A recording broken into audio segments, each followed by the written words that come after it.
welcome to Our Narrow Road podcast, where I, Amanda Williams, your host, and Avery Williams, your co-host, are living out a countercultural life, and we're inviting you to join us. We're so glad you're here. Hey guys, we are back, and as promised, I brought the handsome Eric Williams. Say hello to everybody. Hello, everybody. Okay, so the last episode that we did was on Marriage Matters, the Power of Communication. And this is a 3-part series, and I told you my dad would be on next. So Eric and I have finally found some time to talk about the marriage of Eric and Amanda. This is 26 years. We've been together 27 years. And we're going to talk a little bit tonight about walking out our vows and what that looked like. Sound good? Sounds wonderful. Okay. So traditional vows. Do you remember what they were? Sickness and health. You part. Yes. Well, sickness and health, like poverty and wealth, I can't think. Anyway, you all know what they are. So let's just, before we walk through the vows and how they played out in our marriage or are still playing out, let's just talk a little bit about how we met. I would love your perspective on this. The quick version is I was broken and had a friend that said, guy that I was working with said, you need some good friends. Here's some people. And I called you and to be your friend. Uh-huh. My friend and me. And we talked for quite a while on the phone. And I hung up and had told my roommate, Brian, at the time, I said, I'm going to marry that girl. And hadn't seen her. Was hoping that you were at least... And, so the rest is history. Well, the fun thing about it is, you women out there, you know how you want your husband to woo you and just know everything about you. And so Eric was working for somebody whose wife was a sister to a gal at my church. And we just happened to do a secret Santa or something. So, of course, she draws my name. She knows everything, all my favorites. And so all of a sudden, here's this guy. He's wanting to date me, and he knows, like, he just shows up at the right times. Yeah, Chinese. He knew everything, my favorite candy bar. I don't even know the whole things. Oh, Diet Vanilla Coke. Those were the bad days. Yeah, so he knew everything about me. I just thought, where did this guy come from? I mean, how does he know he was cheating the whole time? Anyway, yeah, so long story short, we went on a blind date, which that was scary. Actually, you cheated on that too. Anyway, do tell. What did you do? I stalked you at work. He sent people to look for me, and then I thought they were him. And then I had to try to think, do I think that person's attractive? Not really. Sent the ugly kid. Oh, he was nice. Oh, my goodness. He said a younger kid, so it was like not even. Oh, my goodness. I doubt Jamie will ever hear this, but... You never know. He is such a nice person. And he is very handsome. Good grief. He's just younger. Is he our age? Close. Oh. Years, but... Younger? Yeah. Okay. Anyway, so that's how we met, and then Eric had shared that he'd like to get married. Months in. That didn't go so well either. On our way October to an Iowa Hawkeye football game. I'll never forget. I was on. Was it football or basketball? It was a basketball, or it was a basketball. It was basketball. Yeah. And I-80, we're about a mile or an hour away from Iowa City, and I just happened to say, "Hey, what would you say if I asked you to marry me?" Not propose, just wondering. And you're like, don't you dare. I'm like, okay, well, this is going fun. I think you liked a challenge, though. You didn't seem like thrown off by it. I thought, oh no, he's going to do one of those kiss cam things or something. Yeah, it was way too soon. So, anyway, somehow we made it through our engagement to get married. And we were very happily married, and we were setting off. You're missing everything. What? The beginning. What? The beginning. The beginning of what? You were talking about these vows. You're already into our marriage. We haven't even gotten to our honeymoon. I'm not heading there now. You're fast forwarding way too much. No. Well, we got married before we went on a honeymoon. Well, we also have to preference every time we talk about marriage that you broke up with me 3 times. Blah, blah, blah. Come back, folks. Even once during a Chicago Bears football game. Right. Had to win him back. I did tell her the last time. Yeah, right. Oh my goodness. Yes, I had some problems, commitment problems. Anyway, so we get married. It was a great day, a beautiful day. It was. And everything was perfect, except for the day before my wedding. I had a little red flag. I got a speeding ticket, and he was not tender with me. He was a little owly. Do you remember? And it's a theme. 27 years later, we still have to talk about it every time I get in the car because I've had lots of speeding tickets. Anyway, I like to keep him on his toes. So we get married. It was a beautiful day. So much fun. Reception, all of our friends, family, whatever. We realize after the wedding that we have no car to get back to. You think we planned it all. So we had to ride with friends. Yeah. With your dad and mom. No, we went with Jeremy and Allison Johnson. That's who I meant to say. Yeah. Jeremy and Allison. They were supposed to bring us back. We were starving. Gone to the hotel. I know. We were starving. And so, yeah, we're like, this is our first night together. We're like, we're so hungry. We're going to go eat out with our friends. Then I think because they were supposed to be our ride back to our car or something. I don't know. We were so ghetto. Anyway, we get back to the hotel. Eric says to the lady, we need an alarm, like a wake-up call it was like tomorrow. 12:30 at night. Mm-hmm. And we had to be on our plane by 7. By 7. Yeah. My wake-up call, we were like in 5 or 6 hours. Yep. And theoretically, it's your honeymoon. You shouldn't have been sleeping. Because my wife is... It's mean. We said we were going to be kind. Yes, that's true. So anyway, yep, wake-up call. Mm-hmm. Whatever time. Doesn't matter. I woke up and the alarm said 7:19 a.m. and I thought, we missed our flight. Oh no. So I wake Eric up and I've never seen him mad before. And off he goes in his boxers down the hall.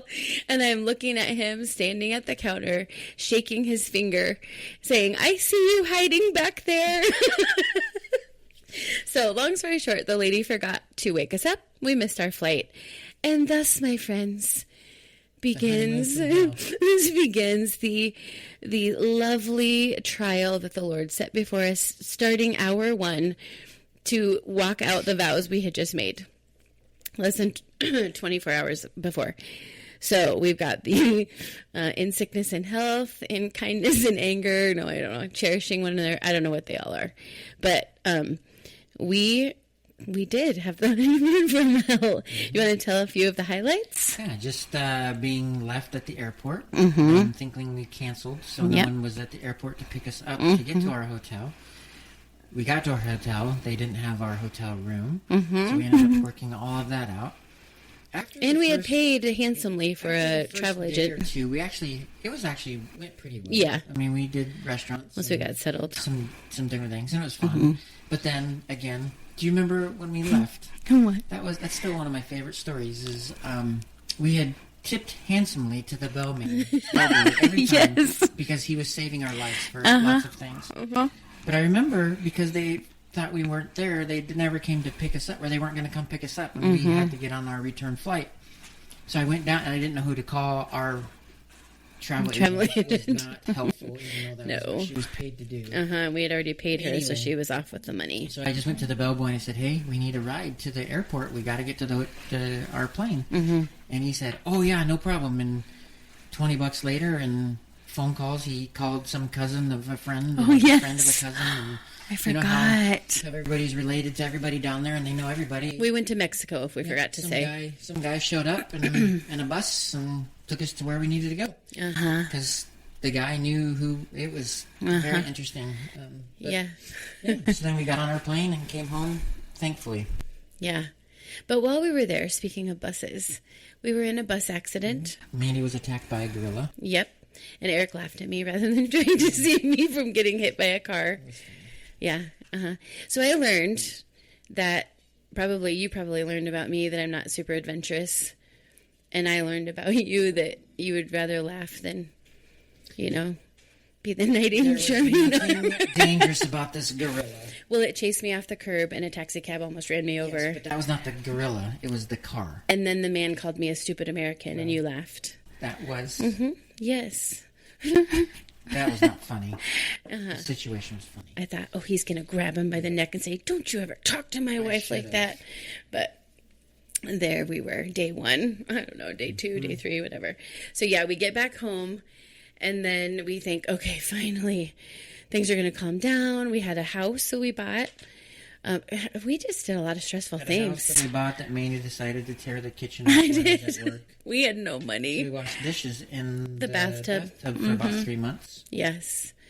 Yeah, I was ready to rock and roll. Making poor choices. Yeah. Both of us. But thankfully, I worked nights. You worked days. Which survived. I was still dealing with how to be a husband. I was a newer believer. Didn't know how to act and what to do. And yeah, I didn't either. I didn't know what I was doing. no, yep. I thought, oh my goodness, I was made for this. I'm going to be a wife. I've got all this excitement about having my own house. We had talked about remodeling it. And I don't even know what I think we had different. Oh, so here's a good place to start. The communication about how are we going to remodel the house? Where are we starting? To what degree? Yeah, to what degree are we remodeling the house? Who has skill to do this remodel job? Right. And I think, didn't my parents say that for our wedding present they were going to like buy our countertops or something? I don't know. And I thought, yay, that means we're going to gut the whole thing or something. I don't know. So yeah, what did I do? I ripped out the counters. You did everything. I mean, it wasn't down to the studs. No, you had just taken the cabinets out. It was a small kitchen. I mean, it was like 6 feet by 4 feet. It was a one-butt kitchen. Yeah, there wasn't much you could do to it, but yeah, you had done enough damage that it was not repairable. Well, and the lady smoked, and she had peel and stick flooring tiles that ran up the wall and on the ceiling.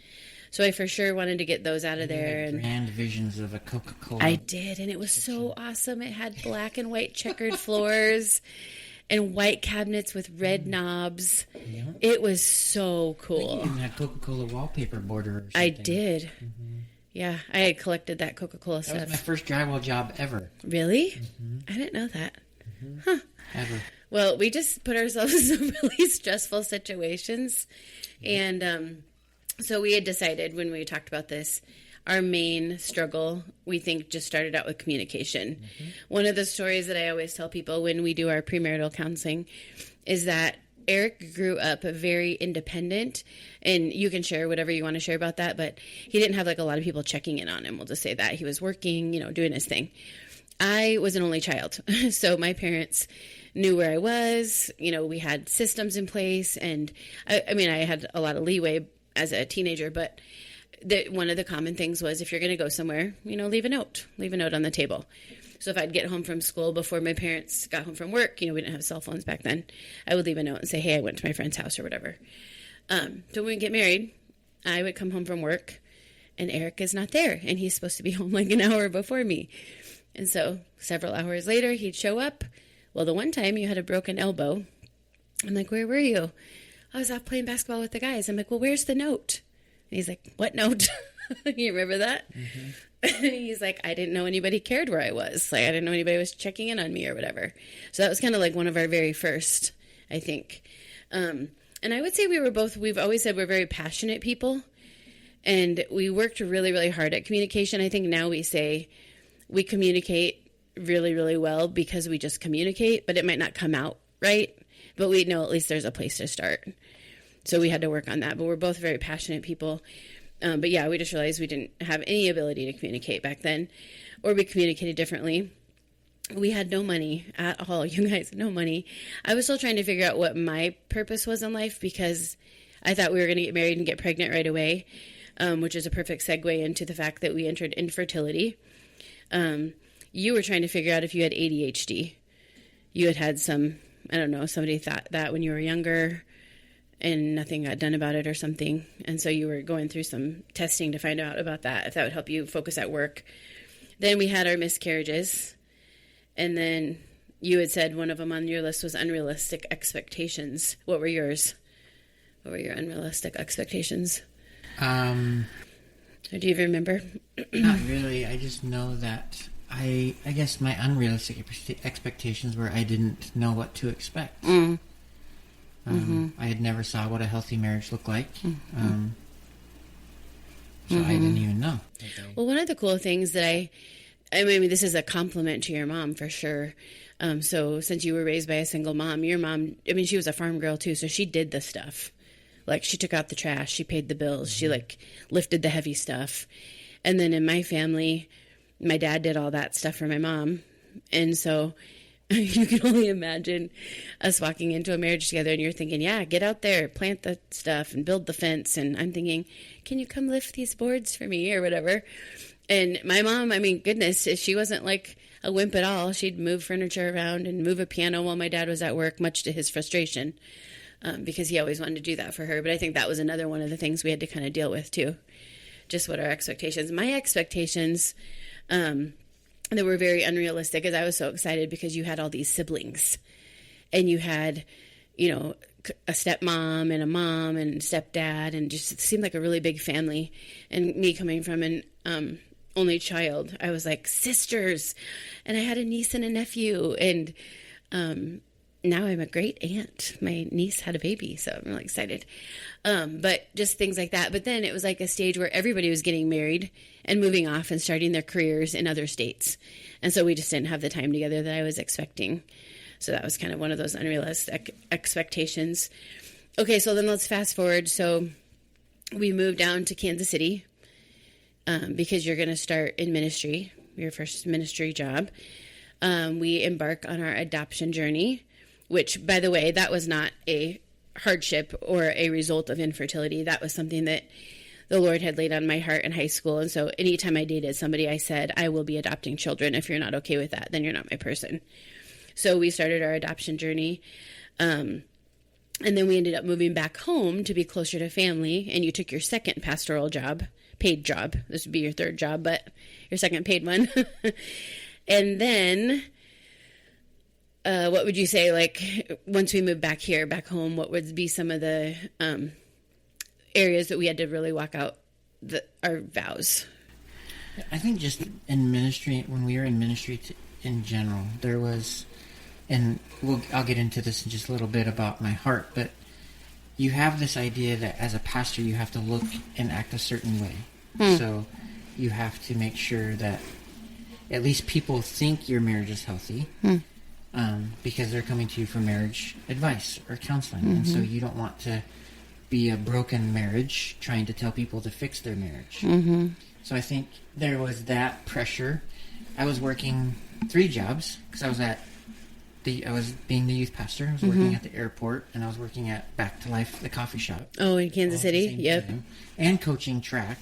Yep. So I really had 4 positions that I was doing because we had, like, all 4 of them paid not very well, and so together they paid average. And I was waitressing at the Outback, and basically spending my money on the food to bring it home to us because nobody was home to cook. And then I also worked for a mortgage company, which was awesome. Ended up paying really, really well, but it was just being launched into a new state. So so it was just the idea that you have to look a certain way. So I felt pressure there. I felt pressure about being everything for everyone. And again, we'll get into this in a little bit. But so then I was just very unhealthy spiritually, but trying to act like I was extremely healthy. So then, I mean, we moved here, and again, you know, this church paid better than the other ones, but ministry in general. And this is, if you're on any type of leadership team for any ministry, I really think you guys ought to evaluate how you pay pastors, because that has been a heart for mine, just being on this side of things. I don't understand why pastors have to live in poverty while most of us earn, say most of us earn $40,000 more than the average pastor. Why should they get less money than us? That's just a kind of a soapbox that I can get on, but so it put a lot of pressure on us. Just, you have to live a certain way, you have to make certain choices and act a certain way, and then so when you're frustrated, you can't act frustrated because then you'll either get fired, lose your job, and so there just becomes a lot of pressures and hurts, and and it's not intentional for the most part. I think it's just people feel, even though they give money, they still feel it's their money. I think that's a natural So there's strings attached a bit. I mean, I think even when I do, I mean, like, yeah, I try hard not to, but like when you look at a homeless person, and you give money with them, a lot of times I think, well, don't go out and buy booze or drugs, but I'm giving it free. I need to give it freely. And so we do the same with church. If I give this money, then the pastor better be preaching well. Or we better hear this specific hymn. Yeah. And so anyway, so there's all those pressures. And it affected our marriage because I was still trying to figure out how to be a husband and a father. Which I think you were doing great, by the way. Well, I mean, looking back, we know more now, but mercy, yeah. But I mean, I enjoyed our marriage at that point. I think we were doing well, and there was a lot of joy and a lot of fun times. Very stubborn people, so I think we chose very early on that divorce was never going to be an option, even though it should have been an option. I mean, I think. Like, to the world, you're saying? Yeah. There would have been lots of reasons to the world that, we should have got divorced. We should have, but we were so stubborn enough to know that it was worth fighting for. Yeah. Yeah, so we did have those pressures still, just, the financial and just still. We had one adoption. We were starting our second one. More miscarriages to come. And that brought pain because with Avery's adoption, I had my past being brought up, and I remember on a missions trip in Rosebud, South Dakota. Do you remember this? Yes. On a Thursday. So we had spiritual warfare upon spiritual warfare at this missions trip. And so we were dealing with some issues in the church with pastor stuff. I had an elder that was volunteering to go on the missions trip with us as a leader, and he had his eye stabbed with a radio antenna. It was a really freaky thing. I had a girl... like a fluke thing? Yeah. I had a girl got hit in the head and gashed open with a flying shingle that some kid was... I mean, it was bad. And 2 days before I was supposed to come home, we had issues with the pastor, and then... the day that I was supposed to come, that we were leaving on a Friday, Manny called me and was screaming at me, telling me that I had ruined our adoption because of my past. Was I really screaming at you? I would say it was very passionate because, I mean, when I think of screaming, yes, you weren't. I don't think you've been loud a couple times, but never screamed. I've been in situations where people have screamed. So yes, that was a bad term. But you were very passionate, and I remember you were angry with me, and you said, "I cannot believe you ruined our chance to adopt our daughter." And I'm like, "What?" And so, just my past had come up because of the international adoption. So we ended up. I came home and went to be able to go on a tour of my dysfunctional childhood and visit all my juvenile detention areas to get my records and things, which was very interesting because you show up to these places, the jails and the court records, and say, "Hey, I need this criminal activity that I was a part of." And they're like, "Well, why?" And they're like, "Oh, because I'm a pastor now and I'm adopting children." And we had to go to 3 places, and all 3 places I said the same thing, and all 3 places gave me the same look, like, really? Who in their right mind are giving you a kid? Give you a kid and also be a pastor? But it also gave us an opportunity to just tell people about change. Yeah. And how the Lord can really move mountains. Yeah, for sure. Well, do you want to get into any of the heart stuff now? Sure. Or do you want to go from here? Yeah, so, I think so I was a youth pastor from 2003 to year before COVID. What year was COVID? 19. 2019. So that's what, 16 COVID-19 was 19, I think. I don't know. It was a long time. Yeah, so, 99 until 19. So we were in youth. I was in youth ministry for a long time. And then we did mission. We kind of overlapped missions for a little bit, and then we overlapped missions and construction. Yep. And now we just do construction. But while in the midst of ministry, I think if you would have talked to me about something about behavior and heart issues 2 weeks ago, I would have given you an answer differently than I will give you one now. And not intentional or even, I don't even know if I would have had the vocabulary 2 weeks ago to explain. But what I went through is so in ministry, every year, every season, every elders meeting, trip, there's wounds that are created. Not, again, sometimes intentionally. There are people that really just don't like you. But I would say 99% of the time, people are not intentionally trying to hurt you, but it happens. And so little by little, it's another wound, another wound, another wound. And so pretty soon you start just bleeding to death and really not even realizing it. It's like a little paper cut and then another one. And so pretty soon just enough cuts, you start bleeding to death and you don't even know that you're bleeding to death. It's you become so used to it. Yeah. And so I just had all these wounds, and I was not, and I personally was not doing a good enough job taking care of myself. There's things that personally, so I'm not passing the blame, because personally I could have done lots of things different. But anyway, so then, we get into construction, and I had relief. I had release, were able to get some healing, and just really didn't do anything like vocational or, I didn't do any more mission trips, didn't get involved in youth group. Just kind of... You weren't serving anywhere. It was just, you were kind of just sitting and taking in and healing. And so then Avery finally asked if I would go on a mission trip with her. And so we decided to go to Dallas, Texas in this last August.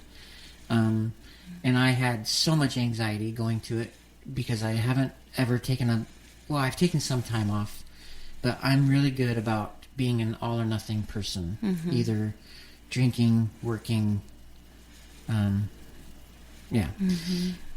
anyway, so it was so hard for me, and I had finally come to the point to where I was gonna just take the week off and go. Just go.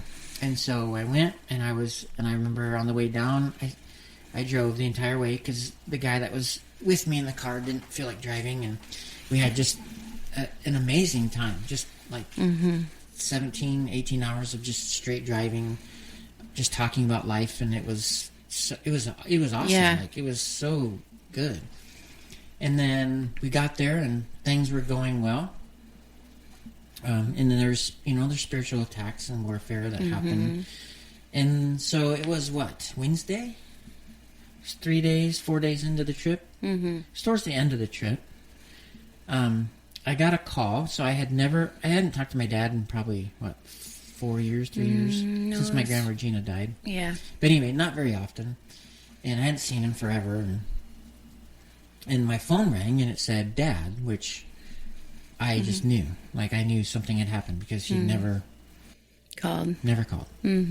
Unless someone died, which the last call that I had received from him 3 years before that was Your grandma telling me my grandma died. And that was the last time I had talked to him. And so I just knew. That somebody had died or something wrong. So I didn't answer because I didn't want to. I didn't want to hear it.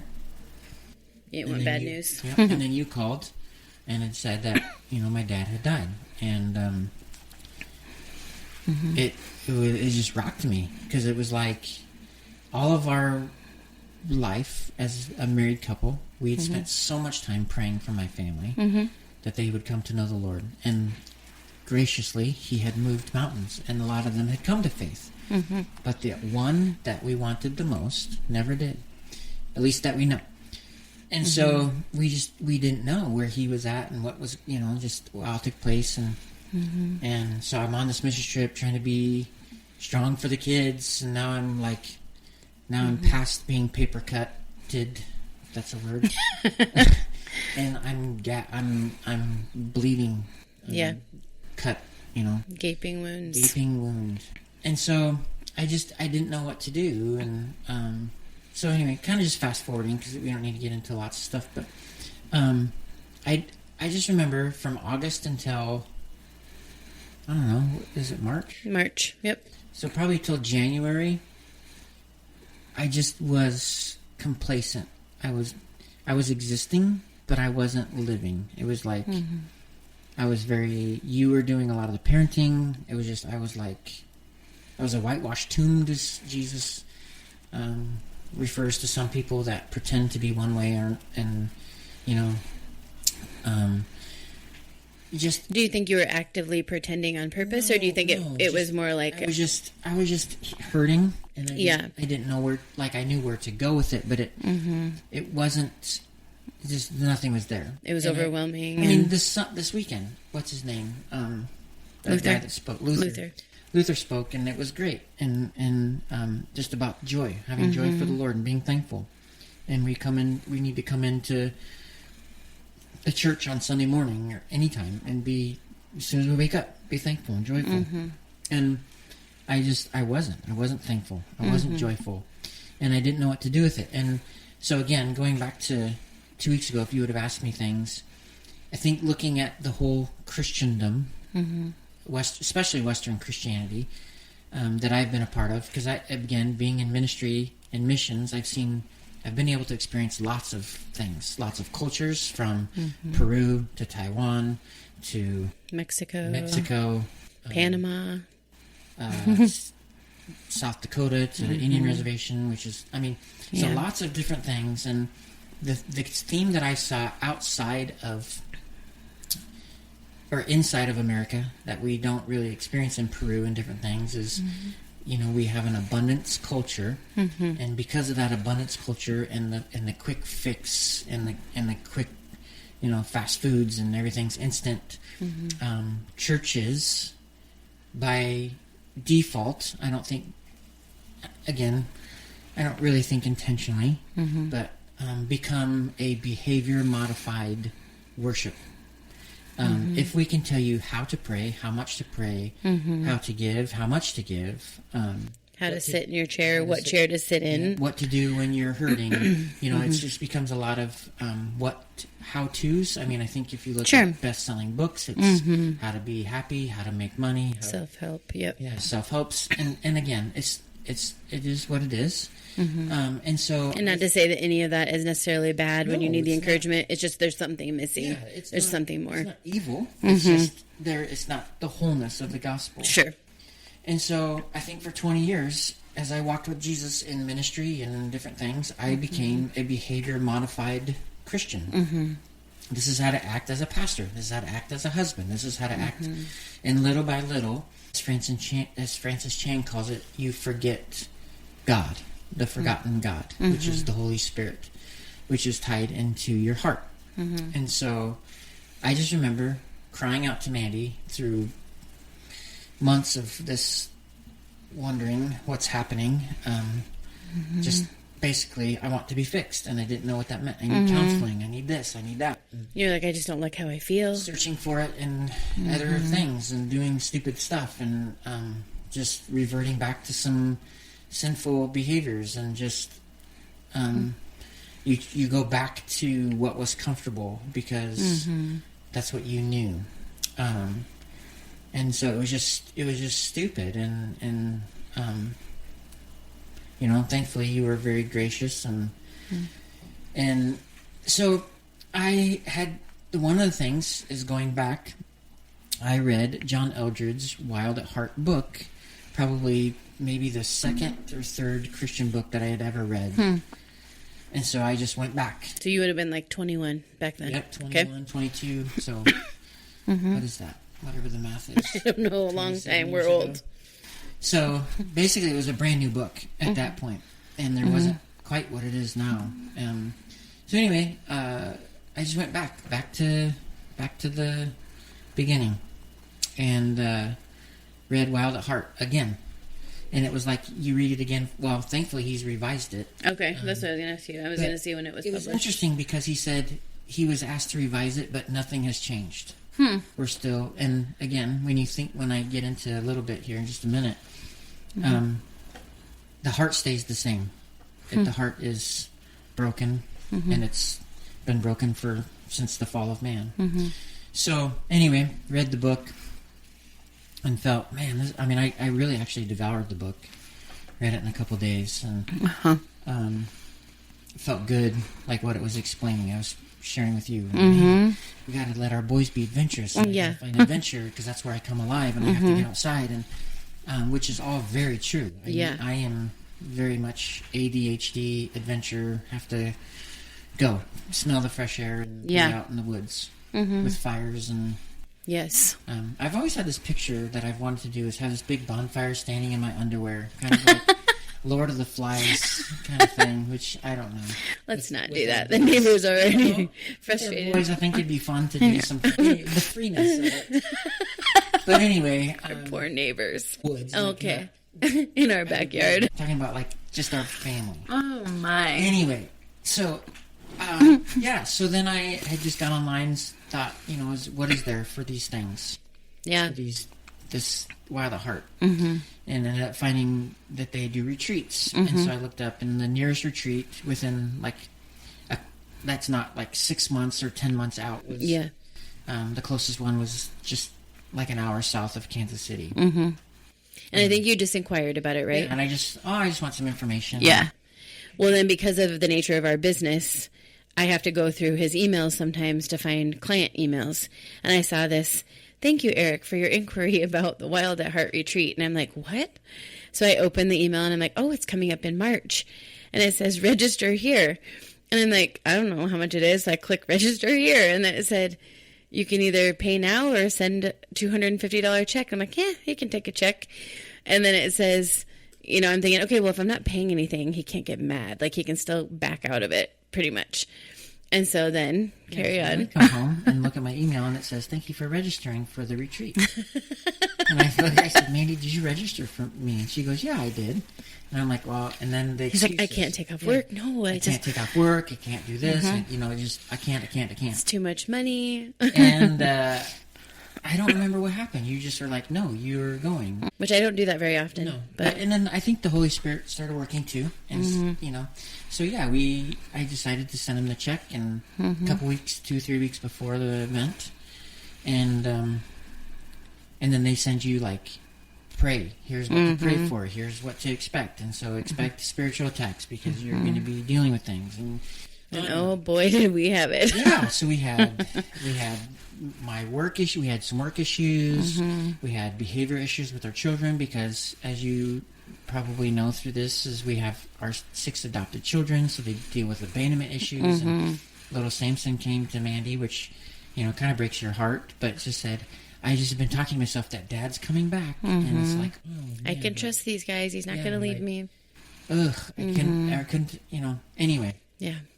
So, yeah, just all these issues, excuses, and then the basketball hoop falling and shattering so my windshield. I start driving down, and Mandy goes, "Hey, you never guessed the basketball hoop fell and shattered the window." And I was like, "Oh." And there was glass shards on the inside of the van, which I've never seen before. So. And then you felt helpless as a husband, because thankfully I've learned from the beginning of our marriage. Before I've just been like, "Oh, take care of it," whatever, So now I'm on my way. I can't take care of it. I can't do, there's nothing that I can do except for tell her to drive and make sure it doesn't fall in on Implode. her. And so, there's nothing I can do. And so then I'm just like, what do I do? So I'm listening to Wild at Heart audiobook, just to kind of get ready for the retreat. And it's a 7-hour drive. And so I'm able just to, like, relax. And it was a beautiful sunny day. And I remember I love green grass, and so I told myself I'm going to look to see when the grass starts, and I started seeing it in Kearney, Nebraska, or Kearney, Missouri. Yep. And just getting really excited for the weather, and then I decided I was going to stop at... Where did you stop? Not In-N-Out. That's where I wanted to go, but it routed me... Yeah, what was it called? Away. So I decided to go to... I can't remember what it's called now. Not Steak and Shake. Anyway, something like that. Like a hamburger joint. Yeah, I'll find it. And I had a hamburger and called Mandy and talked to her. And then I drove the rest of the way to the retreat. Oh, then there was a car accident right as I had beat rush hour to southern Kansas City. So I was almost out of the city. Oh, what a burger. What a burger. Anyway, so yeah, I almost made it out of the city. I wasn't quite out of it yet. And it was still, I still had plenty of time. It was before rush hour, so I was getting my lunch. And it was Thursday afternoon. And wouldn't you know it, as I'm pulling out, there's a major car accident, and there's like cars backed up miles and miles. So I was like, I'm just going to take the back roads. So I take the back roads, and there wasn't anything like bad about it. So I ended up getting to the retreat, and realizing that like I'm the only guy not from, like literally not from Kansas City. Everybody else is from Kansas City, from a handful of churches. There's 110 guys, and everybody, they're like, oh, what's your name? Where are you from? I'm like, oh, Northern Iowa. What were you doing? You know, and everybody couldn't believe that I would come all this way. And I was like, I can't believe you go this close. Like, I would go further away. Yeah. Because there's one in Colorado, too. I think you would like... That's where the main one is. Yeah. So anyway, just... And I'm an extrovert, so it never bothers me to be the stranger.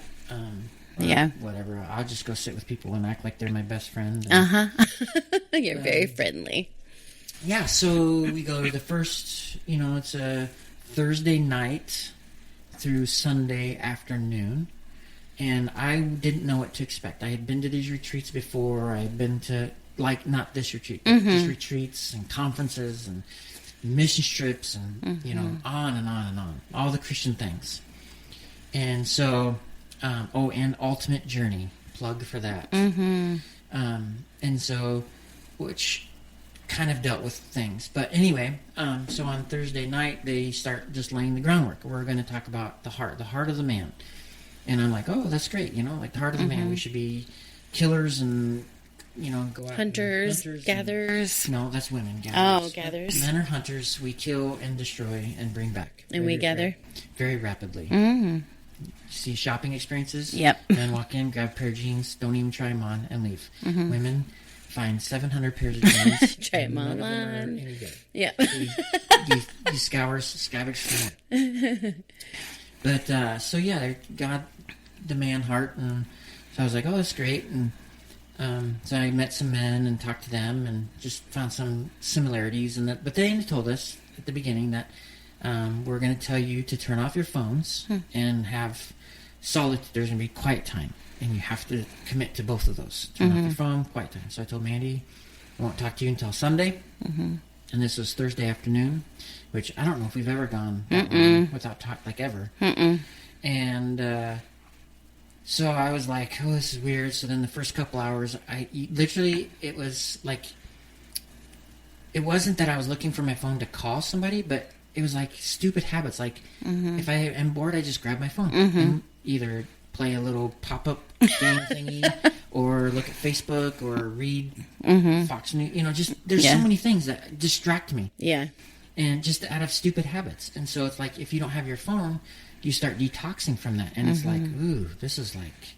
And then you start worrying about, well, what about work? And do I need to... And so little by little, it's like you start thinking. So then you start combining that. Well, what's going to happen? Like, I'm in Kansas City.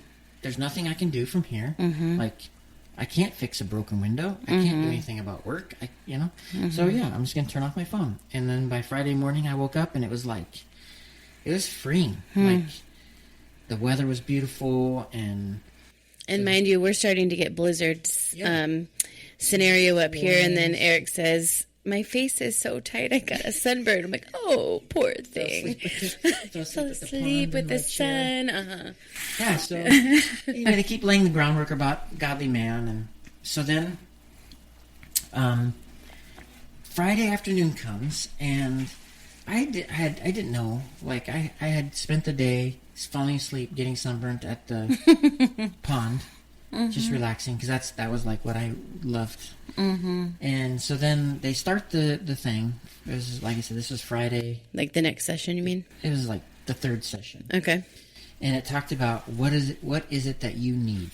What is it from your dad? And what is it that you need from your mother? And so was this like a random thing? They're talking about your connection to your parents all of a sudden, or was this like a common theme? Was a build up of identity. So like the first session was, and I probably won't get these right, but just roughly, the theme was like just the establishment of what we're going to talk about and laying the ground for what a man's heart is. And then the second session was being a poser, like our false self, who we claim Gotcha. to be when no one's around, or when people are around, who we are pretending to be. Sure. And then, that poser, the reason they started with the poser was that's a result of session 3. Okay. The reason we're a poser is because we've been wounded. So in session 3, we're going to talk about the wounds. So it's like your defense mechanisms kind of thing? Okay. So to cause us to be a poser. And so Gotcha. I felt like my poser was being a good guy. Like, I think if people were to ask other people, for the most part, I'm sure there's people that would disagree, but I think most part people would say, "Oh, Eric's a great guy. He's funny. He's a great dad. Blah, blah, Always blah." happy. Always happy." Yep. And then if you ask my kids, they say, "Well, sometimes it's a little scary because we walk on." Mandy would always say, "We walk on eggshells. I dictate the emotions of our house. I'm very generalistic." Kind of militant.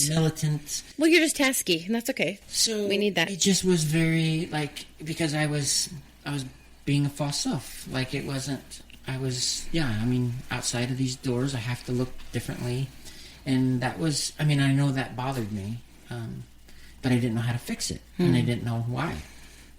I just know I know since my dad, it had progressively gotten worse, and I didn't like how it felt. Since he passed, you mean? Since he died, yeah. And so then they talked about the scripture where Jesus is being baptized by John, and as Jesus is coming out of the water,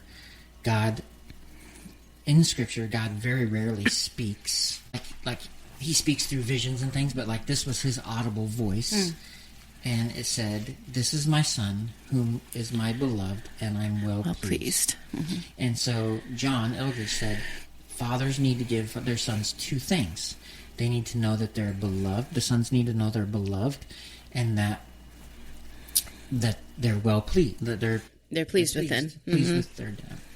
And so he unpacked that more. And then, like, your mother, you need to know that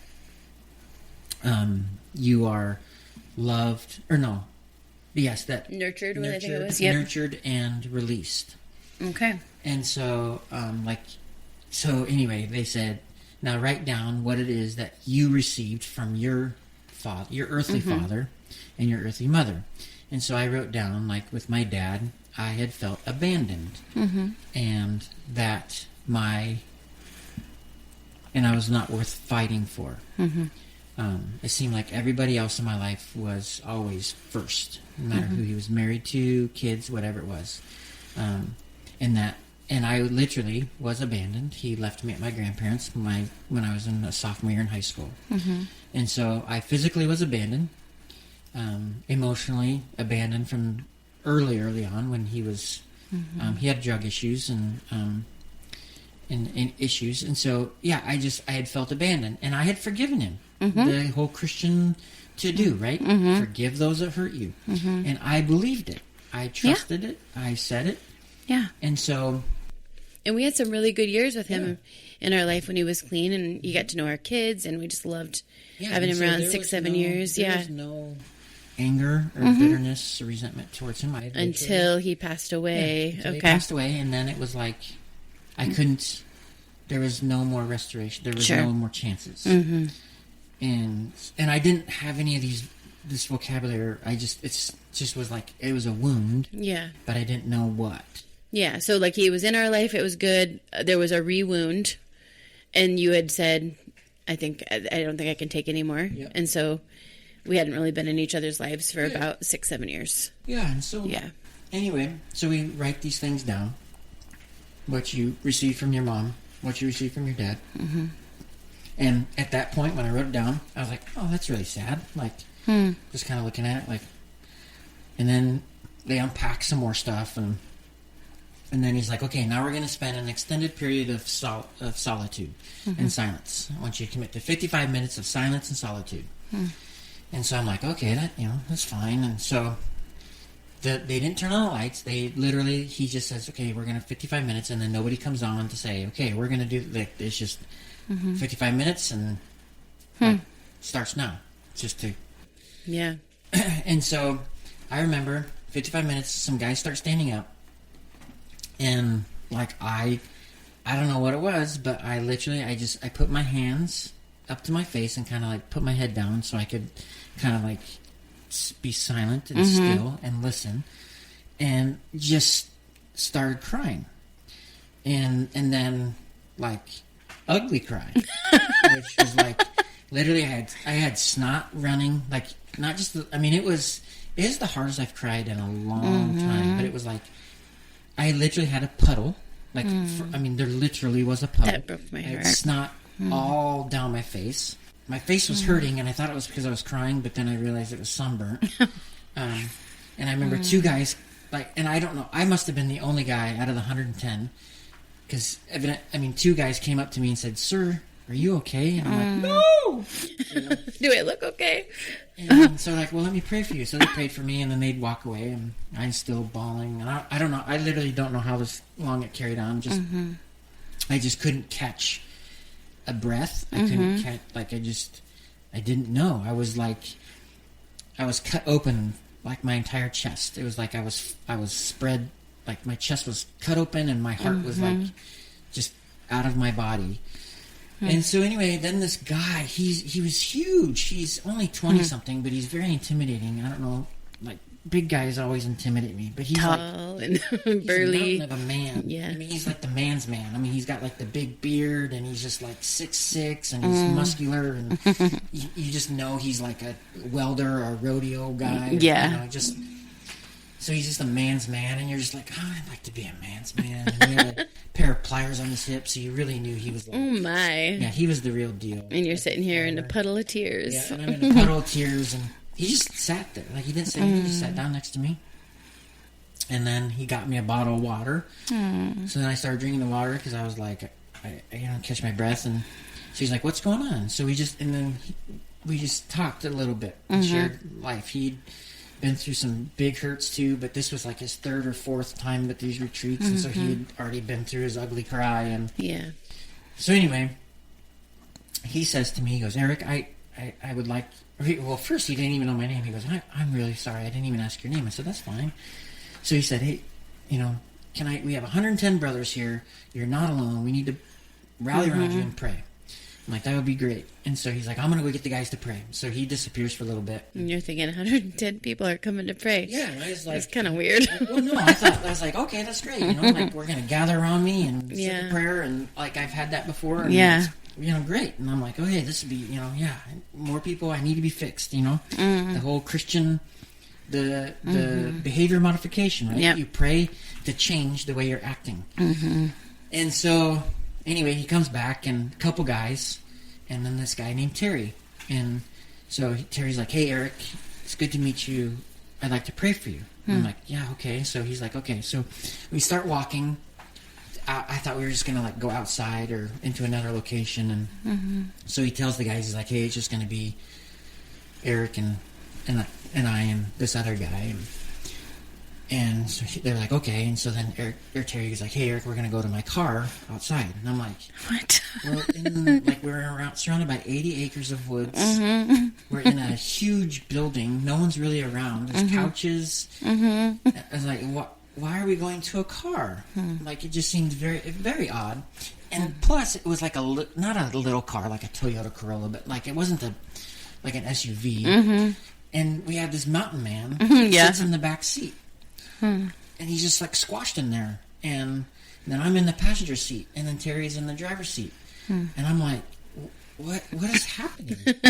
Like, really, I was very uncomfortable, and that's hard for me. I hardly have ever been uncomfortable, but it was weird. And so I'm sitting in this, and he's like, okay, Eric, I want you to tell me about when you were abandoned. Close your eyes and picture. And so, like, when was the first time you had experienced, or you remember it? There was things, but the one that I remember was my sophomore year in high school. I came home in the fall, and my stuff was in the back, or I just had some clothes, really. I didn't have anything.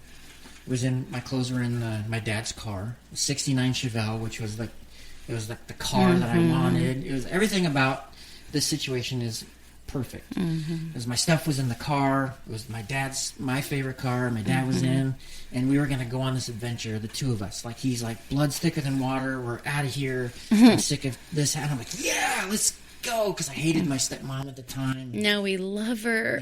She's amazing. She's precious. Oh my goodness, she's a treasure. But yeah, her and I just had a terrible relationship. And just everything. I was like, but yeah, let's go. I want you. That's all I wanted was my dad.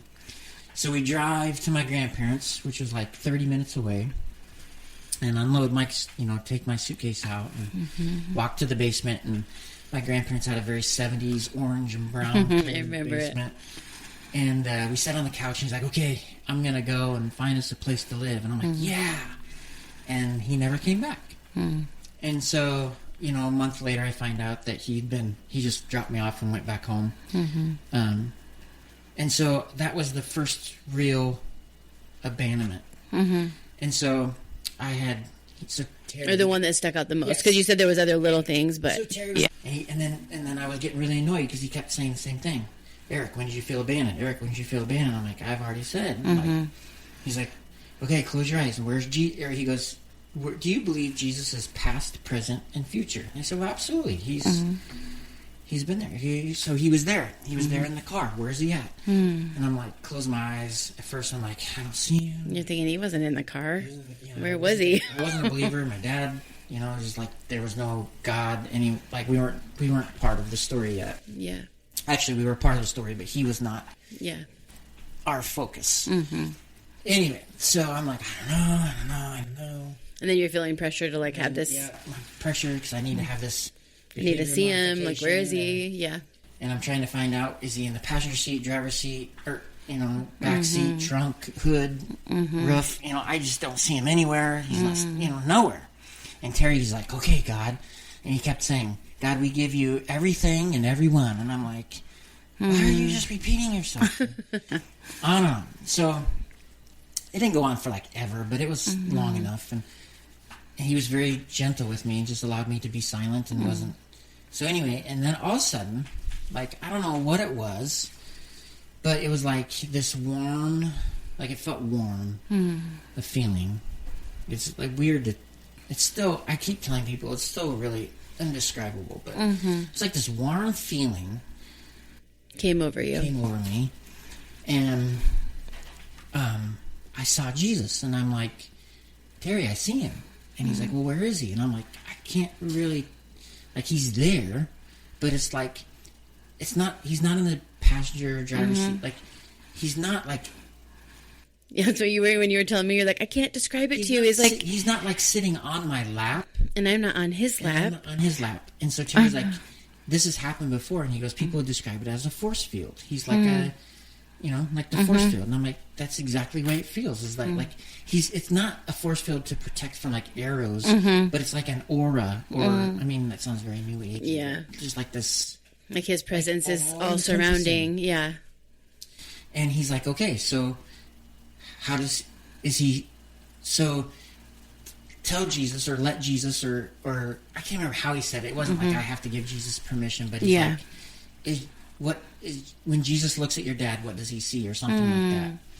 And so it was working through that, and he goes, Eric, you are now released from those things, from this. If Jesus is there with you, then Jesus is taking it on. It's no longer about you. And he wasn't saying that you get a pity party's over, but it was just it was Jesus there, not you. So he's really abandoning Jesus, not you.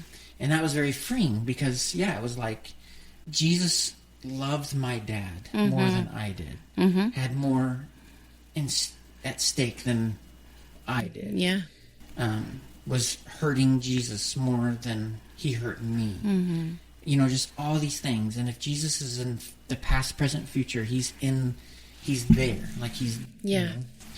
And so,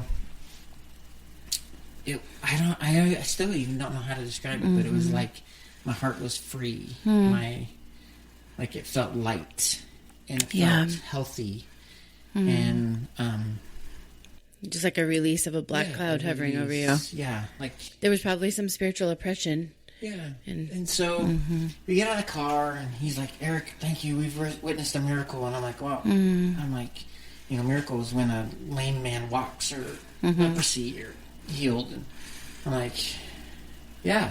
I mean, this is a miracle. For 20 years, I've been dealing with this. Yeah. Or, even longer than that, since I was a sophomore in high school. 16, 30 plus years. Yeah. And so, it's, Jesus, I give you everything and everyone. And I'm like, yeah. And so, he's like, well, how do you feel? I'm like, well, I feel like I want to call my wife, because for the last 27 years of our marriage, I've really messed her over. And, No.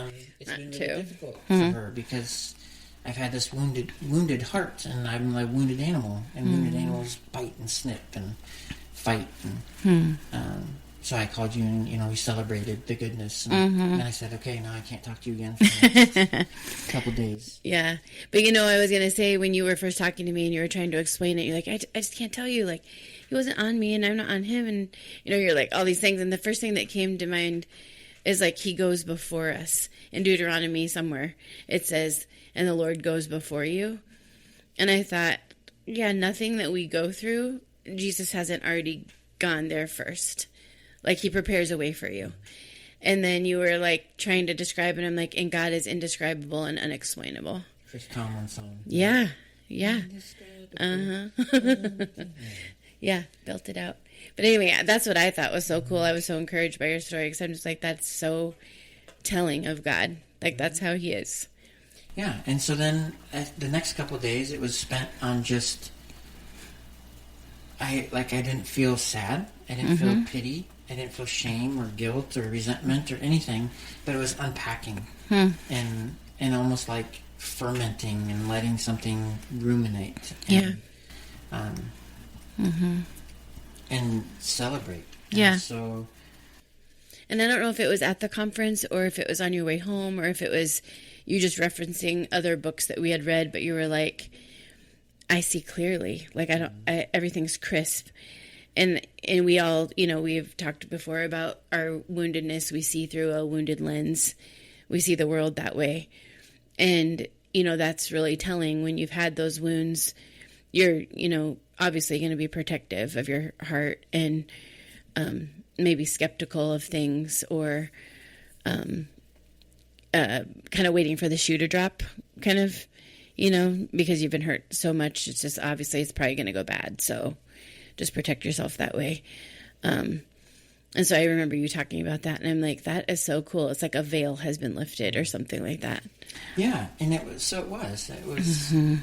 good. And so I spent the next couple of days just celebrating. And then thinking about not what to do. Like, it was interesting, because before it was like, okay, this has happened, so what do I got to do now? Now I got to go home and I got to make sure I pray. And I got to make, I got to make these great, what do you call them? Proclamations. Yeah. I'm going to do this, this, and this. And he's like, whatever you do, do not proclaim anything. Just be. And so then he's like, I encourage you to do this, this, and this next. Like more resources, like watching videos and doing the Pause app, which is like just a meditation and prayer thing. So it wasn't like it wasn't a behavior, but it was like just more encouragement so that you can process the healing of the heart. Yeah. And so I think I went to the event expecting this whole manly man kind of thing, and leaving feeling like, well, the first day, I remember the first session I felt really not weird, but like, oh great, this is like literally if you were any type of woman, you would find this very offensive. Like, we are man, hear us roar, kind of thing. But it was more of just like his description of the man heart. And then the rest of the weekend, it was all about tender, like the heart, which is very not manly. Yeah. It's more of our tender space. And that's, the Bible talks about, I don't know how many times, that's what God cares most about, is our heart. Yeah, and so I was celebrating the rest of the weekend. It felt good. That is so cool. For the first time since the last time that I felt this way was basically, I remember, it was yesterday when I was talking to a friend. I felt this way when I had decided to follow Jesus. Mm-hmm. But the only other time I remember kind of a miracle happening was when my dad showed up to our baptism. Mm-hmm. And I remember talking to Jeff Dodge, who baptized us, who is probably my favorite pastor in the world. I had said to him, I go, what do you do when God answers prayers? Because that was like our first answered prayer, my first answered prayer, like a big one. Yeah. Know? I didn't know. And I don't remember what he said. He probably just like, is this guy really, should he be baptized? But I was just like, what, but I didn't know what it meant to have expecting prayer. So I felt this way. And then, so this has been a week now, and I'm not expecting a spiritual high moment, but it's like I feel lighter. I feel healthy. Like today I had my moment though of like the issue that I have besides the abandonment is grasping when things are out of control. I grasp, when things are chaotic, I grasp for control. Yeah, when life feels out of control, we try to control it more. Right. And so our life isn't bad, and it's actually a blessing. Is we are extremely busy with work, with people wanting me to hire me, and it's because my woundedness, I want to be all things to all people because I don't want to abandon them. You don't want them to. Yep. So I have to battle that. And so I have to be all things to all people, and so I have to have jobs function this way and that way. And Aiden is doing a great, it's so wonderful to see him try and start learning, and then with everything that you're doing, but then they're not doing it the way that I do it. And not quick enough. Not quick enough. And so there was just some stress, and so I would have liked to handle things differently this morning. And, but, the fortunate thing about it was I was able to realize it quickly. Instead of just being like, well, whatever, you guys should do a better job and do it quicker. And so it's now just the process of continuing to heal the heart and continuing to just let that, like I said, the ruminate, I guess would be the good word, is just to allow God to move and direct and but it went from, like I said, going back to the beginning, is if 2 weeks ago you would have asked me this whole Christendom, how to self-help thing, it would be do this, do this. Or try harder, do this more. And again, I think it's not intentional, but that's the way we become Western Christianity. Yep. And what I've learned is just be. The mantra that I literally have been living by for the last week is Jesus, I give everyone and everything to you. I've been encouraged by you saying that. In all aspects. I work the hardest I can, but if something doesn't get done or something happens, I give it to you. I give it to you. I can't do anything. Our daughter's making some questionable decisions about her arm here in the next couple weeks. A little permanent. Yep. And I give everything. I give everyone and everything. Yeah. Mandy's had some small issues with our children, calling me and feeling frustrated, and it's we give them, you don't stop parenting. Right. You don't allow them to be however they want. Yeah. So you discipline, you correct, but you then release. I can't force my children. If we're going to try to get out of this idea of behavior modification as Christians, then as parents we also have to be out of behavior modifications. We can't, we have to reach our children's heart, which you've always been good at doing. We care about our children's heart much more than we care about the way they do things. Behavior, yeah. So that's kind of, which isn't that interesting. We've known that all along, and we've been parenting that way all along. But for our own selves, it was let's just fix this behavior. Let's add more to-do lists. And I think through all of this, the one thing the two things I guess that I kind of think about a lot is that I I would say, but I kind of half-heartedly believed was one, how powerful the Holy Spirit is. Like I said, Francis Chan wrote a whole book about the forgotten God. Yeah. And it's true.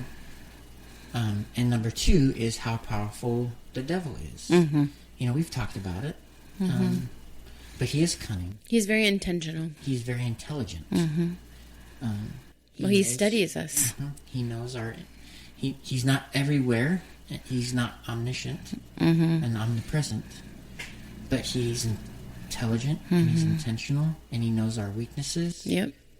And he studies us and knows where to hurt us. And little by little, he will bleed us. And then pretty soon we're bleeding. Yep. And left for dead. But the thing that I find encouraging that John Eldridge talked about is God will destroy your life in order to reach you. Because he loves you that much. Yeah. Like he will break you down.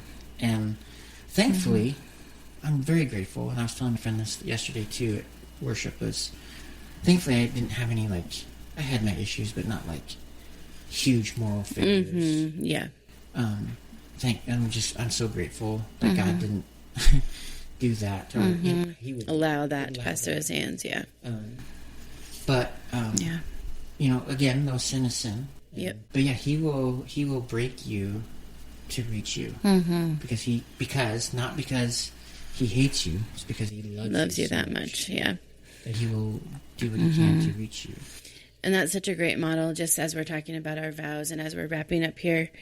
I know you called me and you were just complimenting and so thankful that I'd walk through all this with you. And I was thinking I could list 100 things that you've had to walk through with me. And this is literally the example or the proof that if you walk out your vows, you get to see these beautiful miracles. Like God does care and he has a plan and he rights the wrongs. And sometimes it's on this side of heaven, sometimes it's not. But man, if we would have given up, she's too wounded or she's easy. Yeah. And then would we have ever gotten healing or would we have ever gotten to this place? And so it's like if two are one, when you're hurting, I'm hurting, vice versa. But then when the healing comes, the miracle comes, it's just as much, for the rest of us. Yeah. Yep. So friends, we don't know who God has this message for, but this was the second marriage talk in our series. And so I'm so thankful you came. Thanks for taking time. I know this is towards the end, but this will probably have to be a 2-part because it was quite long. Oh, that's okay. Nobody cares. Us girls, we do our laundry, we go on walks, we can watch it for several days or listen for several days. We don't care. Well, my dad listens, and he is very complimentary of it. Oh, God. Anyway, we are so grateful. Another pot. Yeah, he's coming on next. But we're so grateful that you are here, and we're gonna let you go, and we'll be back next week.